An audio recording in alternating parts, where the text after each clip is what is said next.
साथियों नमस्कार, स्वागत करते हैं आप सभी का आपके अपने यूट्यूब चैनल में। 69,000 शिक्षक भर्ती उत्तर कुंजी प्रकरण पे आज 2 दिन बाद आपके बीच में पुनः उपस्थित कुछ विशेष बातचीत और आपके बहुत सारे प्रश्न हमें प्राप्त हो चुके हैं, तो उन सारे प्रश्नों पे भी चर्चा होगी। तो बने रहेगा वीडियो के अंत तक। और आप सभी हमसे जुड़े हुए हैं और जितने भी साथी जुड़ते जा रहे हैं भी सबका बहुत बहुत थैंक यू। तो सीधे चलते हैं। आज के सवाल आपकी स्क्रीन पे डैशबोर्ड पे दिख रहे होंगे क्या कुछ है। तो सबसे पहला और प्रमुख चीज़ें, जनवरी माह में सुनवाई के कितनी संभावनाएं हैं, इस पे बातचीत होगी। और कितने प्रश्नों पे हमारी पकड़ जो है वो बेहद मजबूत और क्या याची बना जा सकता है, इस पे भी बातचीत होगी, क्योंकि ये भी एक बड़ा मुद्दा रहा है, बड़ा मसला रहा है। तो थोड़ा सा समय लेंगे हम आपका आज, कम से कम 10-12 मिनट का, लेकिन बहुत सारी चीज़ें आज आपको क्लियर करेंगे। और भी प्रश्न आपके मेरे पास आए हैं, तो उन प्रश्नों में याची कैसे बने, एक प्रश्न ये भी आपका बहुत ही हाईलाइटेड प्रश्न है, इस पर भी मैं बातचीत कर लूँ। और इसके बाद इलाहाबाद में सुनवाई का कितना असर पड़ सकता है, इस मुद्दे पे भी बात होगी। अगर थर्ड काउंसलिंग हो गई तो क्या होगा, और धरने में जो मेरा क्या इरादा है, टीम ऋषभ मिश्रा से जो है क्या इरादा है, इस पे भी बातचीत होगी। और ये प्रश्न जो विवादित प्रश्न है, इस पे भी मैं चर्चा करूंगा। 6 प्रश्न जो मैंने बताया भी था और कुछ साथी हमसे पूछ रहे थे बार बार, साहब वो प्रश्न क्या है, उस पर एक बार आप थोड़ा सा क्लियर कर देते तो बड़ा बढ़िया होता। तो उसी पे जो है सारी चीज़ें बातचीत होंगी। तो चलिए एक एक प्रश्न ले लेता हूँ मैं, और आप सभी साथी फटाफट जुड़ जाएं। चलें देख लेते हैं क्या चीज़ें हैं निकल करके आ रही हैं आज। ठीक है, तो पहला प्रश्न, और बहुत ही यूँ कह लें तो बहुत ज़्यादा बार पूछने वाला प्रश्न है ये, कि जनवरी माह में सुनवाई के आसार कितने हैं। तो देखिए, जनवरी माह में सुनवाई की आसार तो आपको बिल्कुल रहेंगे, क्योंकि जो 4 की डेट लगी है, और इसके बाद उसी समय आपकी एएससी में, सुप्रीम कोर्ट में जो है डायरेक्शन एप्लीकेशन पे भी हियरिंग देखने को मिलेगी। क्योंकि इधर जब विंटर वैकेशन ख़त्म होगा तो कंटिन्यू बहुत सारे केसेस का लोड रहेगा, तो फटाफट केसेस को उठाया जाएगा और प्रकरण सुना जाएगा। तो जनवरी में संभावना पूरी है, आपका मामला जो है टेक ऑफ होगा, और मामले पे बहस भी होगा और विधिवत बहस होगा, एक निर्णायक फैसला होगा, और उसमें सारी चीज़ें क्लियर हो जाएंगी। क्योंकि हमारा उस समय नज़र पूरा आपका इलाहाबाद डबल बेंच में और लखनऊ डबल बेंच में भी रहेगा, और इसके बाद एससी में भी आपका मामला वहाँ डायरेक्शन एप्लीकेशन के लिए लगेगा। तो वहाँ भी चीज़ें स्पष्ट हो जाएंगी कि कितना टाइम और माननीय जज साहब दे देते हैं हमें, 1 हफ्ता, 10 दिन, 15 दिन, 20 दिन, जो भी वहाँ से डायरेक्शन प्राप्त होगा कि कितने दिन में मामले को वो निस्तारित करवाएंगे, वहाँ से वो क्लियर हो जाएगा। तो दोनों जगह वहाँ से जो है हमें पॉजिटिव चीज़ें देखने को मिलेगी। और इसके पहले हमने आपसे बात भी की थी, बताया भी था कि शासन स्तर पे बातचीत के बाद जो है स्पष्ट है, चीज़ें जो है काफ़ी कुछ सार्थक रही हैं, कि चीज़ें जो है जनवरी में हमारे अनुकूल रहेंगी। माफ़ करना, थोड़ी सी सर्दी और खांसी से परेशान है, क्योंकि भागा दौड़ी आना जाने में थोड़ी दिक्कत हो रही है। आगे है, कितने प्रश्नों पे हमारी पकड़ मजबूत है। इस पे मैं आप लोगों को एक क्लियर कर दूं। ये आप देख रहे होंगे आपकी स्क्रीन पे, कितने प्रश्नों पे हमारी पकड़ है। देखिए, प्रश्नों का सिलसिला जो था वो मैं बहुत बार वीडियोस डाला, लोगों को बताया, लेकिन बार बार वही सवाल आता है। तो देखिए, एक डिस्लेक्सिया का प्रश्न, नाथ संप्रदाय का, संविधान सभा, परिभाषा वाला प्रश्न जो था, और आत्मगौरव और प्रतिव्यक्ति आय, ये 6 प्रश्न जो है जिनके सॉलिड प्रूफ, सॉलिड साक्ष्यों के साथ आप सिंगल बेंच में विजय हुए। वहाँ से जो है डायरेक्शन दिया गया था कि यूजीसी को रिपोर्ट जाए, लेकिन उसके अगेंस्ट सरकार डबल बेंच चली गई थी। सारी चीज़ें आपको पता। तो ये 6 प्रश्न हैं, ठीक है, ये बेहतरीन के प्रश्न, इसके प्रूफ भी बहुत सॉलिड थे, काउंटर वगैरह का बाकायदा जो है उसमें रिजवाइंडर हमारी दाखिल थी, जिसके दम पे जो है सिंगल बेंच से स्टे मिला था। तो वही चीज़ें, इसके विषय में अगर बहुत डीपली आपको जानना है, प्रश्नों पे क्या साक्ष्य थे, क्या चीज़ें थे, तो डिस्क्रिप्शन बॉक्स में एक लिंक दे दूंगा, क्योंकि इस पर बहुत ज़्यादा बहस करके टाइम वेस्ट करने का कोई मतलब नहीं। एक लिंक दे देंगे, वहाँ वीडियो पढ़िए, आप वहाँ देख लीजिएगा, बखूबी आपको सारी चीज़ें क्लियर हो जाएंगी। अब मैं वापस चलता हूँ फिर प्रश्नों पे। याची बनना जरूरी है क्या। तो मित्र देखिए, भर्ती प्रक्रिया में लगभग सीटें उन्होंने कवर कर दी, बाकी जो सीटें बची अब उस पर यही होगा कि सामूहिक नंबर बढ़ पाना तो बहुत कम चांसेस होते हैं। हालांकि ये भी माननीय न्यायालय में लंबित प्रकरण है, तो अभी कुछ कह पाना मेरे लिए थोड़ा सा जो है असमंजस की स्थिति में है, मैं क्या कहूँ। लेकिन मैं इतना कहूँगा, अगर आपको अपने आप को सेफ रखना है तो आप याची बन जाए। कहीं भी आप सिंगल बेंच में कोई याचिका पढ़ रही हो तो वहाँ आप कनेक्ट हो सकते हैं, ठीक है। और इसके बाद या खुद से आप अपनी पर्सनल एक याचिका डाल लीजिए इलाहाबाद में और वहाँ से जो है कनेक्ट करा लीजिए, वहाँ से कोई दिक्कत नहीं है। और ये जो कितने प्रश्नों पे मजबूत पकड़ है हमारी, तो मैं 6 प्रश्नों पे मजबूत पकड़ मान के चलता हूँ कि जितने भाई प्रश्न थे उनके सॉलिड अच्छे प्रूफ है हमारे पास, इसलिए हम ये नहीं जज कर पाएंगे कि किसको 19 कहूँ किसको 20। हमारी नज़रिए में सारे प्रश्न हमारे लिए बेहतर थे कि सारे प्रश्नों पे हमें कुछ ना कुछ लाभ जरूर प्राप्त हो जाएगा। इसलिए कोई कह रहा था कि कोई साथी सर 1 बता दीजिए, 3 बता दीजिए, 4 बता दीजिए, 2 बता दीजिए, तो प्रदेश में कोई भी जो है ऐसा व्यक्ति नहीं है जो ये बता पाएगा कि नहीं ये प्रश्न पक्का श्योर है, ये प्रश्न नहीं श्योर है, इस पे नहीं मिलेगा। ऐसा कुछ नहीं, कोई नहीं कर सकता, क्योंकि ये कमेटी ही तय करेगी। और लेकिन जो प्रूफ है वो प्रूफ के हिसाब से 6 के 6 प्रश्न अपने आप में एकदम सॉलिड है, कोई किसी को काट नहीं सकता है। इसलिए 6 प्रश्नों पे भी संभावना हम कर सकते हैं, ये बात है। बाकी अगर मैं किसी साथी को कह दूँ नहीं बस 2 ही मिलेंगे, मैं कह दूँ 1 ही मिलेगा, तो ये निर्णय करने वाला मैं या आप नहीं हो पाएंगे, क्योंकि ये हम और आप निर्णय ही नहीं कर सकते। ये कमेटी निर्णय करेगा या फिर कोर्ट निर्णय करेगा, ये उनको ऊपर होगा। कोई स्पेशलिस्ट कमेटी ही इस चीज़ को बता पाएगी। बाकी हम अपनी तैयारियों पर पूरा भरोसा रखते हैं, तो 6 प्रश्न के प्रूफ जो है हमारे वो सॉलिड है।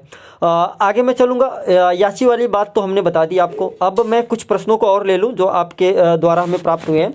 याची बन सकते हैं क्या? तो दोस्त देखिए, हमारी तरफ से अभी जो नई याचिका एक SLP पड़ी थी उसकी सारी चीज़ें आ गई, याची संख्या वगैरह सबको ग्रुप में भेज दिया गया था, सबने अपनी चेक कर लिए, वो सब संतुष्ट हैं, वहाँ से कोई दिक्कत नहीं। लेकिन इसके बाद भी अगर मेरे 1-2 साथी जो छूटे थे, ठीक है, मैंने उनको किसी प्रकार से कोई सामूहिक मतलब ऐसा नहीं कहा गया है नहीं आप याची बनिए। हाँ, आप एक नंबर मैं दे दे रहा हूँ, आप नंबर पे कॉल कर लीजिए, इस नंबर पे जो साथी अभी छूट चुके हैं तो वहाँ बात कर लीजिए। वहाँ अगर आपके लिए कुछ बेहतर होगा, अगर चांसेस होंगे तो वहाँ आपका काम हो सकता है। बस इतना कार्य मैं कर सकता हूँ। ये नंबर आपकी स्क्रीन पे जो दिख रहे हैं, आप यहाँ कॉल कर लीजिए इस नंबर पे, ठीक है। इस नंबर पे कॉल करके आप सारी डिटेल लीजिए। ये राम जी का नंबर है, ठीक है, राम मिश्रा जी का नंबर है। आप यहाँ कॉल कर लीजिए, आपको यहाँ जो है जानकारी प्राप्त हो जाएगी। जो नहीं अभी छूट चुके हैं, याची नहीं बने हैं, जो भी डिटेल जो भी चीज़ें जाननी है आप वहाँ से जान सकते हैं। आगे मैं आप बात करूँगा इलाहाबाद सुनवाई का कितना असर पड़ेगा। तो दोस्त देखिए, इस पे मैं 1-2 बार आपको बता भी चुका था कि कोई व्यक्ति जब सिंगल से हारता है तो डबल जाता है, डबल से हारने के बाद फिर वो सुप्रीम कोर्ट में प्रकरण सुना जाता है। तो ऐसे दौर में इलाहाबाद पे जो भी सुनवाई हो रही है, ठीक है, वो अपने स्तर पे वहाँ की टीमें दे रही हैं। मैं उनका बहुत बहुत धन्यवाद ज्ञापित करता हूँ कि वो पूरे जद्दोजहद और पूरे ताकत के साथ लगे हुए हैं, ठीक है, वो अपने स्तर पे अपना कार्य कर रहे हैं। यहाँ से जो भी चीज़ें निकल के आएंगी वो हमारे लिए एक एनर्जी का कार्य करेगी, एक एनर्जी को जनरेट करेगी। तो कुल मिला जुला के यहाँ से कोई ना कोई जो है मतलब जो भी चीज़ें होंगी अगर अपने फेवर में होती हैं तो ज़रूर हमारा जो पलड़ा होगा वो थोड़ा और भारी होगा और हम थोड़े और मजबूत होंगे। तो यहाँ जो टीमें कार्य कर रही हैं उनको मैं बहुत बहुत जो है धन्यवाद ज्ञापित करता हूँ कि आप सबका कार्य बहुत ही सराहनीय रहा। आप जिस प्रकार से लगे हैं वाकई लगता है कि नहीं आप सब भी साथ में एकदम पूरी ताकत के साथ लगे हैं। मैं जो भी टीमें वहाँ हैं सबको जो है अपनी तरफ से बहुत बहुत धन्यवाद ज्ञापित कर रहा हूँ। आगे मैं बात करूँ, अगर थर्ड काउंसलिंग हो गई तो क्या होगा। देखिए दोस्त, जब किसी भी परीक्षा का जो उत्तर कुंजी प्रकरण अगर लंबित होता है तो चाहे काउंसलिंग हो जाए वो अलग बात है। माननीय जज साहब जब उस पर कोई निर्णय ले लेंगे तो वो उनको करना होगा। तो इसके लिए आप बहुत ज़्यादा परेशान ना हो। अभी थर्ड काउंसलिंग जैसी कोई सूचना भी हमें नहीं प्राप्त हो पाई है और आप सभी को भी आप लोग देख ही रहे हैं कि ऐसी कोई अभी सूचना नहीं आई है।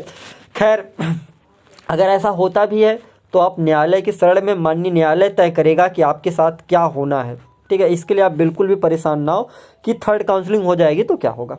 अब लास्ट एट में एक प्रश्न आपका और मेरे पास है कि धरने में हमारा क्या रहता है। तो दोस्त जो भी साथी माननीय धरने का और इसके बाद जो है माननीय शिक्षा मंत्री जी से और अपने स्तर से जिस प्रकार से मिलना चाहते हैं, जब अपनी बातों को रखना चाहते हैं, मैं उनका तहे दिल से जो है धन्यवाद उनको ज्ञापित करूंगा कि वो इस कार्य में आगे बढ़ चलकर जिस प्रकार से हिस्सा ले रहे हैं वो बहुत ही अच्छा है। हमारे बहुत सारे साथी टेलीग्राम पे जुड़े हुए हैं, वो भी पूरी मेहनत कर रहे हैं, चाहे वो ट्विटर पे भी ट्वीट करने की काम कर रहे हैं, सोशल मीडिया पे भी उत्तर कुंजी प्रकरण को लाना चाहते हैं। तो आप सभी का कार्य बेहतर और बहुत ही जो है काबिल तारीफ़ है। बाकी धरने के इरादे से जब भी आप हमसे पूछेंगे, हमसे जो बन पड़ सकेगा मैं वैसा आपके साथ खड़ा रहूँगा। जहाँ संभव होगा मैं ज़रूर उपस्थित रहूँगा। किसी के साथ मेरा किसी प्रकार का कोई वैमनस्य नहीं, या किसी से कोई जो है वो नहीं है। जो साथी अपने स्तर से कार्य कर रहे हैं और हमारी जहाँ तक आवश्यकता होगी, आपको हम जहाँ चाहेंगे, अगर हम पॉसिबल होगा तो हम आपके साथ ज़रूर खड़े रहेंगे, ज़रूर उपस्थित होने का कार्य करेंगे। अगर हम उस समय जो आपका समय होगा, जिस प्रकार से आप चाहेंगे उस प्रकार से अगर हमारे लिए बेहतर रहेगा, हम अनुकूल परिस्थितियां रहेंगी हमारी, तो हम आपके बीच में कोशिश करेंगे कि ज़रूर रहें। बाकी जो साथी धरने का और भी जो चीज़ें का आह्वान कर रहे हैं वो अपने स्तर से अपनी सूझबूझ के साथ कार्य करें, मैं इतना ही कह पाऊँगा। और हमारे लिए जो कार्य होगा आप आदेश करेंगे, आप सब बताएंगे, तो जो बन पड़ सकेगा कोशिश करूँगा उसका मैं भी उसमें कुछ आपके साथ और सहयोग कर सकूँ। और आगे इन प्रश्नों पर चर्चा हो ही गई है, तो कुल मिला जुला के सारी जानकारियाँ हमने, जो आपके प्रश्न हमसे प्राप्त हुए हैं, हमने दे दिए हैं। बाकी मेरा किसी के साथ किसी प्रकार का कोई वैमनस्य नहीं। जो भी और भी टीमें लड़ रही हैं, मैंने सबको कहा है आप सब अपने हिस्से का थोड़ा थोड़ा कार्य करेंगे तो हमारे लिए जो है थोड़ा बेनिफिट हो जाएगा, कि हम भी थोड़ा कम लोड पड़ेगा। क्योंकि दोस्त आप जान सकते हैं कि मतलब अकेले बहुत सारी चीज़ों को कर पाना थोड़ा मुश्किल होता है। छोटी सी टीम है, थोड़े से लोग हैं हमारे पास, वो भी पूरी तरह से जान लगा देते हैं कि मतलब दिन रात एक जो भी करना होता है सारे लोग मिलजुल के करते हैं। तो इसलिए थोड़ी सी दिक्कत होती है कि समय किसी का कॉल उठा पाना या सबको रिप्लाई कर पाना थोड़ी समस्या हो जाती है। लेकिन समय रहता है तो सबको रिप्लाई, सबको जो है जानकारी प्रदान की जाती है। और आज संडे था तो थोड़ा सा मुझे लगा कि नहीं, आपके बीच में आना ज़रूरी है, आपको अपडेट दे देना ज़रूरी है, और आपके अंदर जो जिज्ञासा है उसको शांत कर देना ज़रूरी है। बाकी मैं और भी अपने नए साथियों को कहना चाहूँगा, जो हमारे अनुज अभी हमसे जुड़े हैं, कि भैया तैयारी करते रहो। और इसके बाद जो है शायद जनवरी और फरवरी में टेट और सीटेट की परीक्षाएं भी है।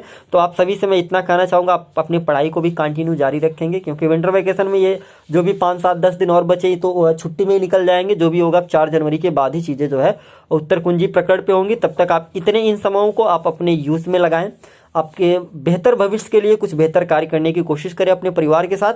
मैं इतना ही कहूँगा, अब इससे ज़्यादा मतलब और कुछ ना कहूँ, क्योंकि अभी कभी कभी मैं पढ़ने की बात कर देता हूँ तो लोग मेरे ऊपर खफा हो जाते हैं कि आप पढ़ने के लिए को बोल दिए। तो दोस्त क्या किया जाए, पढ़ना ही हम लोगों का हथियार है। अगर हम अभ्यर्थी हैं तो पढ़ना ही हमारा हथियार। अगर हम पढ़ेंगे नहीं तो करेंगे क्या, और क्या कर सकते हैं, और तो कुछ कर नहीं सकते। बाकी ये न्यायालय के मामले हैं, इसमें थोड़ा सा देर होती है, थोड़ी पहले हो जाती है, थोड़ा समय लगता है, ठीक है। इसकी उसमें थोड़ा सा जो है मतलब कभी होती है कि बहुत खुशी हो जाती है, कभी ऐसा होता है कि नहीं हो पाती है वो चीज़ें। और हाँ, कुछ साथी जो है निगेटिव कमेंट भी करते हैं थोड़ा सा आ करके। ये कुछ साथी ने बोला था, मैंने देखा, मुझे थोड़ी सी हंसी आई कि मुझे स्टे की बू आ रही है, और तमाम तरह के बात करते हैं। तो उनको कहना चाहूँगा, दोस्त देखो, आपको मेरी बातें बुरी लगी बात अलग है, लेकिन कभी आप अपने दिल से और आत्मा से सोच करके बताना कि जिस लड़ाई के लिए हम लड़ रहे थे क्या वो गलत था। कल का ये प्रश्न अगर आपके लिए होते तो आप क्या करते। तो ये प्रश्न किसी की लाइफ में कहीं भी आगे आ सकते हैं, जो आपको परेशान कर सकते हैं, ठीक है।